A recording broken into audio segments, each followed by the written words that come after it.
Well, I'm a native of New Orleans, very proud native of New Orleans, and went through school there, including Tulane Medical School, and started working for a young cardiologist who was doing research using pathology techniques. And so that set my career path focusing on heart disease. I was very fortunate, this was at the height of the Vietnam War when I graduated from medical school, to get a position at the NIH. And I did pathology fellowship in heart disease and general residency there. Then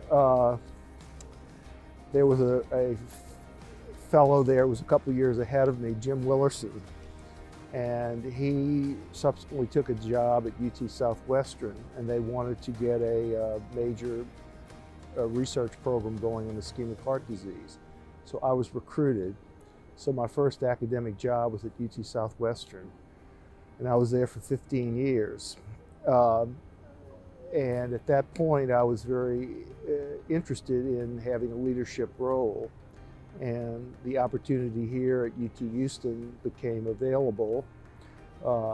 Conversations with Dean Ribble led to my being recruited here. And I basically came here with the opportunity and challenge to enhance the Department of Pathology.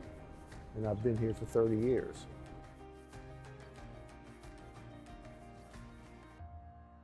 That was 1989. So I was on the faculty at Southwestern from 74 to 89, and I came here in August of 89. Why have I stayed?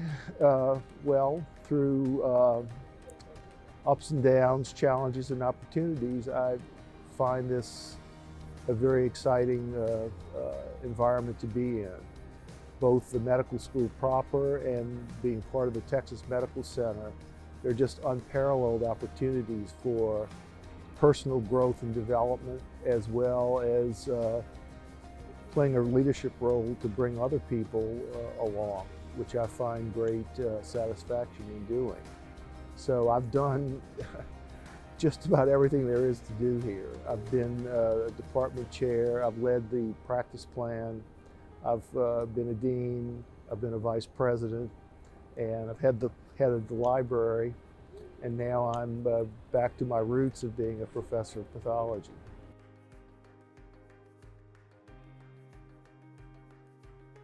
Well, I have a lot that I'm proud of. I'll just talk about some of them. When the interim between Dr. Ribble and myself was filled by our first dean, Sheva Smythe, and he was able to work with President Lowe to put some money aside with a goal of enhancing our basic science departments. So when I became the dean, I decided to build on that. So we had $3 million, which is $3 million, but it's not multiples of that. So it was somewhat controversial at the time, but I felt that we had enough money to recruit 2 outstanding chairs rather than the 3 that were vacant. So I merged integrative biology and pharmacology. So we went from 5 basic science departments to 4. We recruited Rod Kellums from Baylor, who's still the very excellent chair of biochemistry. And we recruited Fred Murad from industry, and with the hope that there would be payoffs for that. And indeed, he won the Nobel Prize for his work on nitric oxide a few years later, and that brought a lot of prestige to the institution. So I think the way basic science is developed at this institution, as a state institution, it was focused on relatively small basic science departments compared to, say, our neighbor at Baylor, but excellent departments. And I think we had, during my tenure and continuing, 4 excellent leaders. Jack Byrne, who had been here, Sam Kaplan that Dr. Ribble had recruited in microbiology, and then I recruited Kellums and Urad. So that's one area. And I also felt that you can't have a first-class medical school without a strong cardiovascular program. And we had reasonable cardiology, but we were deficient in cardiac surgery. So working with Steve Allen at the hospital, we recruited Dr. Safi, Hazem Safi, who is billed, he himself is a world-class aortic surgeon, and we have now a world-class Department of Cardiothoracic and Vascular Surgery. I'm very proud of that and him. I just gave grand rounds this morning in his department at 7 o'clock. And then other chairs that I recruited, including Larry Gilstrap in OBGYN, Brent King in emergency medicine, and who else did I? Oh, of course, my replacement in pathology, Robert Hunter. So I think as the dean, working with the chairs is extremely important. Then another area, of course, is we don't own our own hospital. So it's critically important to have good leadership relationships with the hospital partners. So we have two. At the time when I became dean, it was Herman Hospital and the Harris County Hospital District, now Harris Health.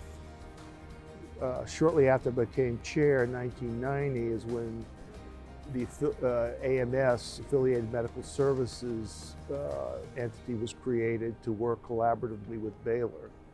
And we took over LBJ, and Baylor has been top. During my time as dean, I felt it was very important to work collaboratively with Baylor to make sure that we were in lockstep in negotiating with the district. This is in spite of a lot of griping among faculty that Baylor is getting more than we're getting, et cetera. But I developed a strong relationship with Bobby Alford, who was the dean at Baylor at the time, and we worked collaboratively to have relatively smooth goings on with the hospital district. So I'm proud of that. Then another thing that is not, it's one of these non-historical press events that was very, very important.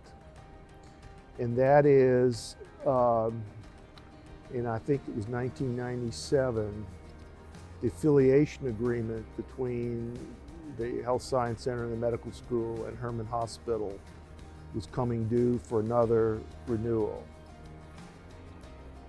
About the same time, Herman had entered into negotiations with the Memorial System about a merger. Memorial did not want to go forward with the merger unless the issues with the medical school were settled. This is in the backdrop of the chaos 10 years previously when the chairs and the dean got into conflict and several chairs lost their job, and we were like the bad juvenile delinquent among medical schools in the country. This time I worked with David Page, who was the CEO of Herman, and quietly, without any chaos, I got the affiliation agreement renewal in place. That was critically important to then allow for the merger with Memorial. And it has turned out to be one of the most successful mergers of systems in the country. But what it presented for me as the dean is a chance to go from playing two-dimensional chess to three-dimensional chess, in that prior to that we dealt with the CEO of Herman. Now I had to deal with the CEO of Herman and the CEO of the system. And it became a bigger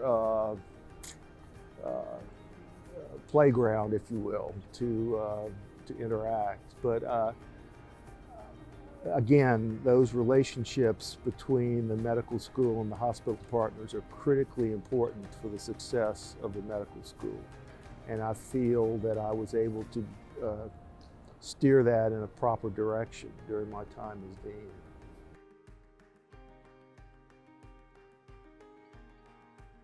I'm afraid at the top of the strongest memory is Tropical Storm Allison that happened in June, I think June 5th, 6th, 2001. And it was a very traumatic event for the city of Houston, for the medical center, and for us. And I was away at a meeting on the worst night, and I got back the next day and got right away involved in dealing with recovery efforts. We, of course, had a cessation of business operations for our practice plan just when we were getting out of some of the financial difficulties. So that set us back.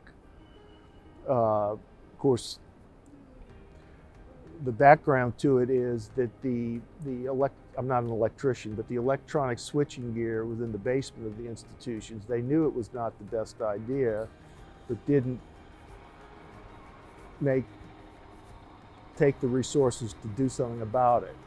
So this shorted out the electricity to the hospital, the medical school. We were bringing patients down, bagging them to keep their respiration going. Helicopters were here. It was like a war zone. We were carting liquid nitrogen up into the freezers to try to preserve the valuable research material of the researchers. It was really difficult. I like to say that, you know, with somewhat decent skills, you can be a dean with 3 missions of research, education, and service. I had a 4th mission, which was flood recovery. And one of the poignant things about this was that the animals were in the basement, including some long-term primates studies. They all drowned. And to this day, on the anniversary of the flood, some of the technical folks put flowers in memory of those animals. It's very touching. One of the challenges was what to do about the education of the students, including gross anatomy, which was flooded in the basement. So we built out a temporary gross anatomy facility at the, what's the place on Kirby called? Where the facilities people hang out. OCD, yeah, we built that out there. And then this sort of gets into medical education. There are a group of folks that are quote unquote reformers. I'm old school. They wanted to get rid of gross anatomy and replace it with computers. And I said, not on my watch.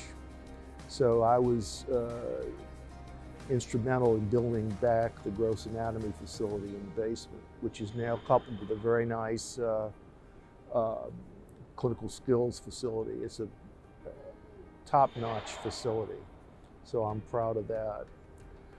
So that's a strong memory. The people I worked with in the dean's office, Abby Mitchell, Rick Gaines, Gene Long, all were excellent people that really helped me tremendously. And we had a really good team approach. Also, people I brought in to work with the practice plan, Paul Cooper and Morris Flom, and before him, Jan Radke, had very fond memories of my working relationships with Rich Andracy and Jeff Katz. And then the students, I love to teach. I calculated up that during my time as dean, I oversaw the graduation of 1,000 medical students, along with a number of residents. And I feel very gratified to have been able to contribute to their education. So those are some of my memories. Working with some key chairs were very important, particularly in the clinical enterprise, and that included John Sparks, who started the quality assurance activities, Rich Andraci, Jeff Katz. They were sort of my three amigos, plus me, the fourth amigo. And by the way, I viewed my role, having been a department chair and having been the chair leader of the practice plan, I felt that I was the first among equals, is the way I viewed the deanship job. That the department chair job is, deans may come and go, but department chairs are critical to the operation successfully of a medical school. So I felt it was very important for me to nurture and facilitate, to the extent I could, their activities to make them as successful as possible. And I still feel that way.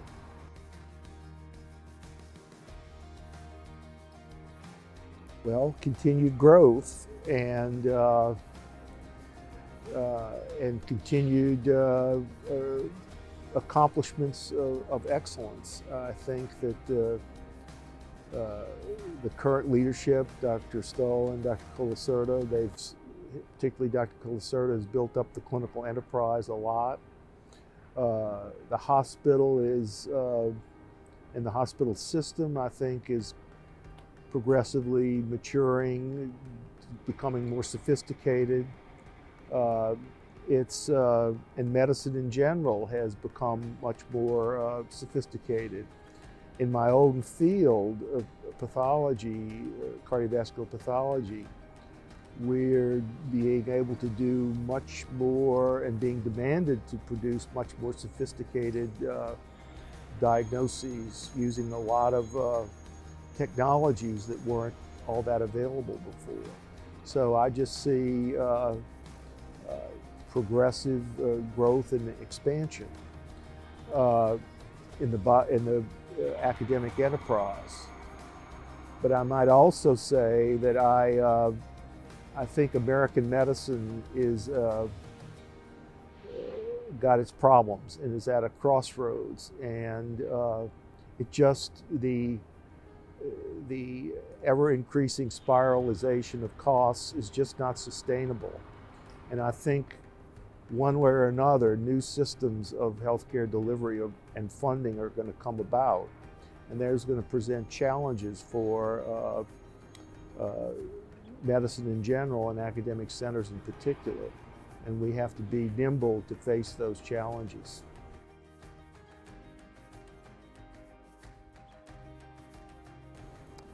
Mutual tough love. I think I've certainly, I think, grown and developed in my own personal, professional activities.